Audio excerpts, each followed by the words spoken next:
దేవుడు నాకు ఏమీ ఇవ్వడం లేదు, నాకు మాత్రమే దేవుడు ఎందుకు అన్యాయం చేస్తున్నాడు అని మీరు అనుకుంటున్నారా? అయితే ఈ వీడియో మీకోసమే. వన్స్ అపాన్ ఎ టైం ఒక ఊరిలో ఒక లేజీ ఫెలో ఉన్నాడు. వాడు ఎంత లేజీ అంటే ఏ పని చేయొద్దు కానీ టైంకి ఫుడ్ దొరకాలి అనుకుంటాడు. పని చేయకుండా ఫుడ్ ఎలా దొరుకుతుంది?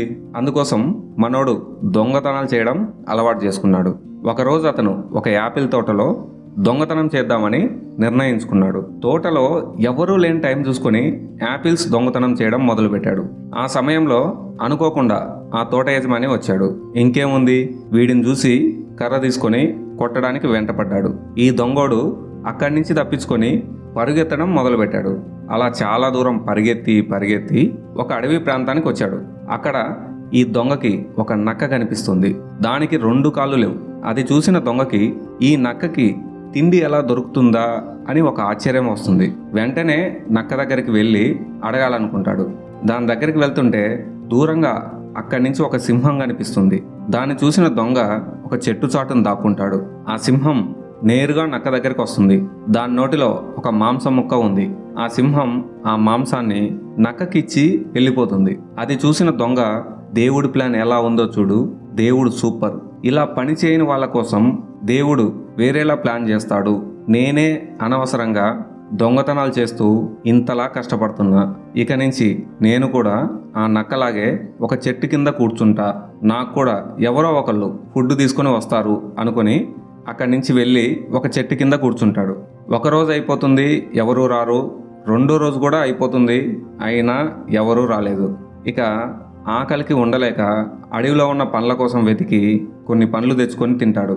దేవుడు నా కోసం ఎవరినీ పంపలేదు అని దిగులుగా ఆలోచిస్తుంటాడు. ఈలోపు ఆ దారిలో ఒక ఋషి వెళ్తూ కనిపిస్తాడు. ఈ దొంగ ఆ ఋషి దగ్గరికి వెళ్ళి, స్వామి నాకు ఇలా జరిగింది అని జరిగింది మొత్తం వివరిస్తాడు. అది విన్న ఋషి, అరే పిచ్చి సన్నాసి, అక్కడ నక్కకు 2 కాళ్ళు లేవు, నీకేం దున్నపోతులా ఉన్నావు, ఏదైనా పని చేసుకోవచ్చు కదా, నీకు దేవుడు 2 కాళ్ళు 2 చేతులు ఇచ్చాడు, ఎవడో వచ్చి నీకు తిండి పెడతాడు అనుకోవడం సరికాదు. నీ కష్టం నువ్వు చేసుకొని నువ్వు తిను.